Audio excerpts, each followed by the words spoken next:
દર્શક મિત્રો નેક્સ્ટ 10 દિવસમાં આપનું સ્વાગત છે। આજરોજ ચિકદા તાલુકાના ઉમરાણ ખાતે જનકલ્યાણ શિબિર અને વૃક્ષારોપણ કાર્યક્રમમાં આમ આદમી પાર્ટીના ધારાસભ્ય ચૈતર વસાવા ઉપસ્થિત રહ્યા। ચૈતર વસાવાની હાજરીમાં ઉમરાણ ખાતે જનકલ્યાણ શિબિરમાં લાભાર્થીઓને પ્રમાણપત્ર વિતરણ કરવામાં આવ્યું। સરકારી યોજનાઓનો લાભ દરેક સુધી પહોંચે તે જરૂરી છે। શિક્ષણ, રોજગાર અને કૃષિ ક્ષેત્રે સર્વાંગી વિકાસ માટે સહિયારા પ્રયાસોની જરૂર છે। યોજનાઓની માહિતીના અભાવે ખેડૂતો લાભથી વંચિત ન રહે। સરકાર, અધિકારીઓ અને જનતા સાથે મળીને વિકાસ શક્ય બને છે। કૃષિ ક્ષેત્રમાં સબસિડી અને સહાય યોજનાઓ અંગે માર્ગદર્શન આપવાની જરૂર। તો આવો સાંભળીએ ચૈતર વસાવાને કે તેમણે આ અંગે વધુમાં શું કીધું। આપણા સમાજના આગેવાન, ભરૂચ લોકસભાના સાંસદ શ્રી એવા મનસુખભાઈ વસાવા સાહેબ, આપણે જેમને હમણાં સાંભળ્યા એવા નવનિર્મિત ચિકદા તાલુકાના પ્રમુખ શ્રી એવા રમેશભાઈ વસાવા, સાથે અહીં આપણી મધ્ય ઉપસ્થિત આ જિલ્લા પંચાયતના સદસ્ય અને નર્મદા જિલ્લાના સામાજિક ન્યાય સમિતિના અધ્યક્ષ એવા શકુંતલાબેન, સાથે આપણી મધ્યે આપણા વિસ્તારના પ્રાંત અધિકારી સાહેબ એવા મેડમ શ્રી, સાથે મામલતદાર શ્રી, તાલુકા વિકાસ અધિકારી શ્રી, સાથે આપણા તાલુકા પંચાયતના કારોબારી અધ્યક્ષ માનસિંહભાઈ, ન્યાય સમિતિના અધ્યક્ષ મીનાબેન, સાથે નર્મદા જિલ્લાના પૂર્વ પ્રમુખ એવા શંકરભાઈ વસાવા, સાથે પૂર્વ તાલુકા પંચાયતના સદસ્ય એવા ખાનસિંહભાઈ વસાવા, સાથે અહીં ઉપસ્થિત તાલુકા પંચાયતના તમામ સદસ્યશ્રીઓ, ગ્રામ પંચાયતના સરપંચશ્રીઓ, સાથે ભારતીય જનતા પાર્ટીના પ્રમુખશ્રી અને મારા સાથી અને નર્મદા જિલ્લાના આમ આદમી પાર્ટીના ઉપાધ્યક્ષ એવા દેવેન્દ્રભાઈ, સાથે મોટી સંખ્યામાં અહીં ઉપસ્થિત ગામના અને આજુબાજુ ગામના વડીલો, યુવાનો, માતા બહેનો અને ખૂબ મોટી સંખ્યામાં તમામ શાખાઓમાંથી અહીં ઉપસ્થિત થયેલું વહીવટી તંત્ર, જેમાં તલાટીશ્રીઓ, આંગણવાડી વર્કરો, આશા વર્કરો, આરોગ્ય વિભાગના કર્મચારીઓ, સાથે પોલીસ અધિકારીઓ, ફોરેસ્ટ અધિકારીઓ, તમામ લોકો આજના કાર્યક્રમમાં પધારેલા છે। સૌને મેં નમન કરું છું અને સૌને હું જોહાર કરું છું। સાથીઓ, આજનો કાર્યક્રમ એ ભારત સરકારે નક્કી કરેલા માન્ય દેશના વડાપ્રધાન શ્રી નરેન્દ્રભાઈ મોદીજીના 12 વર્ષનો કાર્યકાળ પૂરો થયો છે એને અનુસંધાને 8 તારીખથી લઈને 18 તારીખ સુધી સમગ્ર દેશમાં અનેક વિવિધ કાર્યક્રમ યોજાઈ રહ્યા છે। થોડા દિવસ પહેલા ચિકદા તાલુકાનો નાલંદા આશ્રમ ખાતે સામાજિક વનીકરણ અને વન વિભાગ દ્વારા વૃક્ષારોપણનો કાર્યક્રમ હતો। આજે જનકલ્યાણ શિબિરનો કાર્યક્રમ છે। એ જ પ્રકારે અનેક વિભાગોને લઈને રોજના કાર્યક્રમો થતા હોય છે। ત્યારે આજે આનંદ થાય છે કે ખૂબ મોટી સંખ્યામાં લોકો આ કાર્યક્રમનો લાભ લેવા માટે અહીંયા ઉપસ્થિત થયા છે। કાર્યક્રમનો મુખ્ય હેતુ છે કે તમામ તાલુકાની તમામ શાખાઓ જ્યાં પણ કાર્યક્રમ હોય વિસ્તારમાં જઈને કોઈને વૃદ્ધ પેન્શન ના કાગળિયાની જરૂર હોય, વિધવા પેન્શન, જાતિના દાખલા, આવકના દાખલા, કોઈને વારસાઈ કરાવવું હોય, કોઈને નામ દાખલ કરાવવું હોય, કોઈને આવાસનો હપ્તો બાકી હોય, કોઈ વ્યક્તિને કોઈ પણ યોજનાનો લાભ લેવો હોય એની માર્ગદર્શન પણ તમને આ તમામ વિભાગના લોકો આપશે। સાથે સ્વાસ્થ્યને લગતી કોઈને ચેકઅપ કરાવવું હશે તો સ્વાસ્થ્યની પણ ચકાસણી કરશે અને જે પણ નાની મોટી બીમારીઓ કઈ નજરે પડશે એનો રિપોર્ટ આપશે, એની દવા આપશે। તમામ પ્રકારનું કામ આજે અહીંયા તમામ શાખાના અધિકારીઓ તમને કરી આપશે અને માર્ગદર્શન પણ આપશે। આ કાર્યક્રમનો હેતુ સરકારશ્રીની યોજનાઓ છેવાડાના વ્યક્તિ સુધી પહોંચે, કોઈ પણ વ્યક્તિ યોજનાથી વંચિત ના રહી જાય એના માટે આખા જિલ્લાનું વહીવટી માળખું સાંસદ સાહેબ, અમે ધારાસભ્ય તરીકે અને તમામ ચૂંટાયેલા પ્રતિનિધિઓ આપણા ગામને મધ્ય આવ્યા છે। એટલે વધુને વધુ લોકોને મારે વિનંતી છે કે બધા જ લોકો તમારી જે કઈ સમસ્યા હોય, કાગળમાં, નામમાં સુધારા વધારા, આધાર કાર્ડ લિંક કરાવવાનો હોય, કેવાયસી કરાવવાનો હોય, રેશન કાર્ડનું કામ હોય, આપણા જ ગામમાં બધા જ અધિકારીઓ આવ્યા છે એટલે બધા જ પોતપોતાનું કામ કરાવી લેજો। એટલે તમારા સહકારથી, અધિકારીઓના સહકારથી, પદાધિકારીઓના સહકારથી બધા એક મુઠ્ઠી બનીને કામ કરે છે તે દિવસે આવી સફળતાઓ મળે છે ને એનાથી પણ વધારે સારું થાય. આપણા વિસ્તારમાં હજુ 2-3 સમસ્યાઓ છે. કુપોષણની સમસ્યાઓ છે, સિકલ સેલની સમસ્યાઓ છે, પણ એ અવિરત ચાલતી પ્રક્રિયાઓ છે. એમાં એને પણ નિવારણ કરવું હશે. આપણા ક્ષેત્રને સારા શિક્ષણમાં લઈ જવું હશે.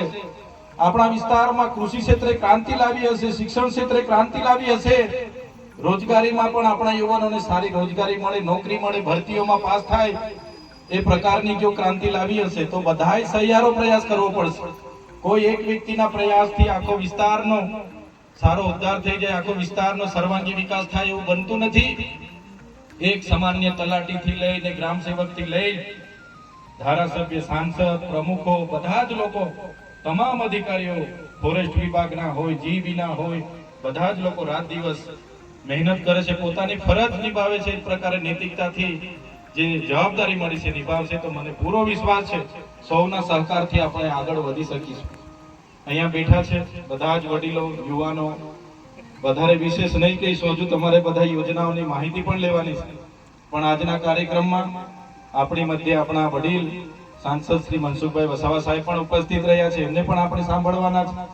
તમામ પદાધિકારી મંચસ્થ છે, તમામ અહીં ઉપસ્થિત થયા છે. બધા જ લોકો, મને આજે આનંદ થાય છે કે આ સરસ કાર્યક્રમ આપણો થઈ રહ્યો છે અને સફળ કાર્યક્રમ થઈ રહેલો છે. આવી જ રીતના બધા સાથે આગળ વધતા રહીશું તો ચોક્કસ એક દિવસે આપણો નવનિર્મિત ચિત્તા તાલુકો પણ ગુજરાત અને દેશના નકશામાં એક આગવી સ્થાન પર આવશે એવો વિશ્વાસ સાથે આપ સૌ અહીં ઉપસ્થિત થયા અને અમારું સ્વાગત કર્યું, સન્માન કર્યું અને અમને જે બોલવાની તક આપી, આપણે સૌ લોકોએ શાંતિથી અમને સાંભળ્યા, એ બદલ બધાનો હું ખૂબ ખૂબ આભાર માનું છું. ધન્યવાદ. ભારત માતા કી જય. આપણને સુંદર અને માર્ગદર્શન જ્યાં સુધી તમારા કામ નહીં પતશે ત્યાં સુધી તમારી સેવા આપશે, માર્ગદર્શન આપશે ને પછી અહીંથી જવાના છે. સાથીઓ, યોજનાની આપણે વાત કરીએ તો સરકારની અનેક યોજનાઓ છે. ખેડૂતો હોય એમની પાસે 7-12 સનત હોય તો દાતરડીથી લઈને ટ્રેક્ટર સુધીની યોજનાઓ છે. ખેડૂતોને તગારા, પાવડા, ભીકમ જોઈએ એની માટે પણ યોજના છે. કોઈને દુધાળા પશુ જોઈએ, ગાય ભેંસની પણ યોજના છે. કોઈને એવું થાય છે કે મારે બકરા ઉછેર કરવો છે તો બકરા ઉછેરની પણ યોજના છે, મરઘા પાલનની પણ યોજના છે. કોઈને ટ્રેક્ટર લેવું છે તો ટ્રેક્ટરમાં પણ 1 લાખ રૂપિયાની સબસિડી છે. કલ્ટી લેવી છે તે 32-33 હજારની સબસિડી છે. પાવર ટીલરમાં સબસિડી છે.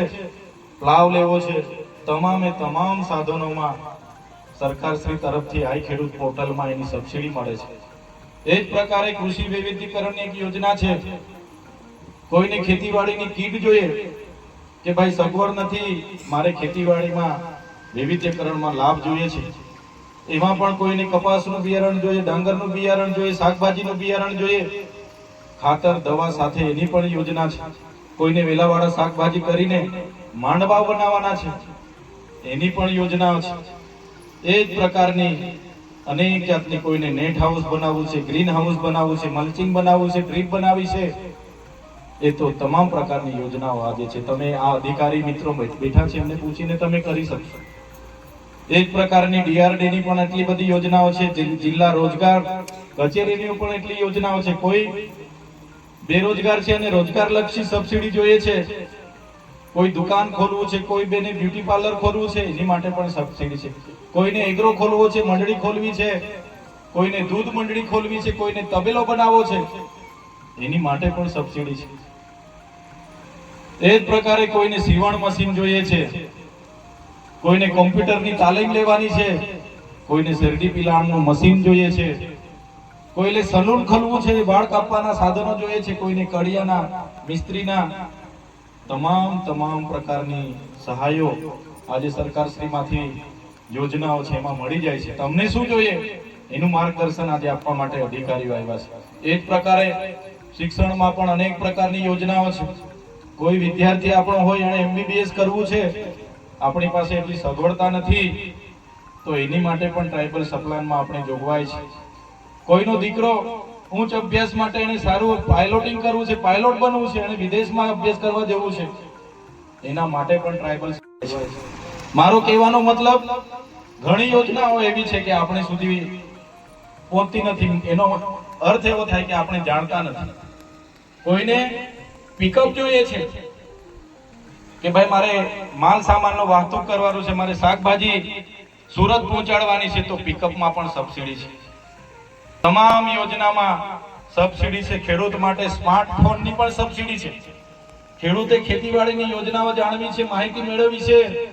વરસાદ ક્યારે આવશે, આ સિઝનમાં કયો પાક કરવાનો, આ રોગ આવ્યો છે એમાં કઈ દવા છાંટવાની, એના માટેની માહિતી મેળવવા માંગતા હોય એની માહિતી આપવાના વૈજ્ઞાનિકો પણ બેઠા છે. અને એના માટે સ્માર્ટફોનની પણ જોગવાઈ છે. સ્માર્ટફોન ખેડૂતના મોબાઈલમાં વોટ્સઅપ બધા વિડીયો આવે, યુટ્યુબ આવે, એના માટે ખેડૂત ખાતેદારને સ્માર્ટફોનની પણ જોગવાઈ છે. એટલે આવી બધી યોજનાઓની માહિતી આપવા માટે આપણા વચ્ચે અધિકારીઓ છે, જીઈબીના અધિકારીઓ છે. કોઈને ખેતીવાડીની લાઈનનું કંઈ અટક્યું હશે, કોઈને કોઈ તકલીફ હશે, તો એની પણ જીઈબીના અધિકારીઓ માહિતી આપશે. એટલે આ બધી પ્રકારની યોજનાઓ ને લઈને આજે આ જન કલ્યાણ શિબિરમાં અધિકારીઓ તમારી વચ્ચે આવ્યા છે. બધું તાત્કાલિક ના થઈ જાય, આજે ને આજે ના મળી જાય, પણ એની તૈયારી કરવી પડે, એનું ફોર્મ ભરવું પડે અને પછી એ મંજૂર થઈને આવે અને તમને મળે, એ પ્રકારની આખી વ્યવસ્થા છે. ત્યારે આ કાર્યક્રમ થકી તમારા મધ્યમાં અમે આવ્યા છે. છેવાડાના વ્યક્તિ પણ આનો લાભ લે એ હેતુસર આ કાર્યક્રમ સરકારશ્રીએ નક્કી કર્યો છે. સાથે સાથે આજે મંચ પર આપણે બેઠા છે, આપણા સાંસદ સાહેબને પણ સાંભળવાના છે, એટલે વધારે હું નહીં બોલીશ, પણ એક બીજી વાત હું કરીને જામ કે આપણે જ્યાં પણ છે, માનો કે અમે બધા ચૂંટાયેલા પ્રતિનિધિ છીએ, અમારી જવાબદારીમાં આવતું હોય એ નૈતિક જવાબદારી અમારે અમારા પદ પરથી નિભાવવી પડે. એ જ પ્રકારના અહીંયા શિક્ષક મિત્રો બેઠા છે, શાળા પરિવાર બેઠો છે, એની જવાબદારીમાં સારું શિક્ષણ આપવાની જવાબદારી છે, એમણે સારી નૈતિકતાની જવાબદારી નિભાવવી પડે. એ જ પ્રકારે તલાટીઓ છે, ગ્રામ સેવકો છે, મામલતદાર, ટીડીઓ છે, એમની જે જવાબદારી છે એમણે નૈતિકતાથી નિભાવવી પડે. તમામ અધિકારીઓ, પદાધિકારીઓ નૈતિકતાથી જવાબદારી નિભાવે. એ જ પ્રકારે તમે જે લાભાર્થીઓ છો, ખેડૂતો છો, તમારે પણ એ લાભ, તમારે પણ એક તાળીથી, એક હાથથી તાળી ના પડે, પણ તમારે પણ, તમે જે ક્ષેત્રમાં છો, ખેડૂતમાં છો, દુકાન ચલાવો છો, વાલી છો, તો તમારે પણ એક વાલીપણું નિભાવવું પડે. તમારે પણ એક સારા ખેડૂત તરીકે નૈતિક જવાબદારી નિભાવવી પડે. ત્યારે જ આપણું ગામ, આપણો સમાજ, આપણો પ્રદેશ આગળ આવશે.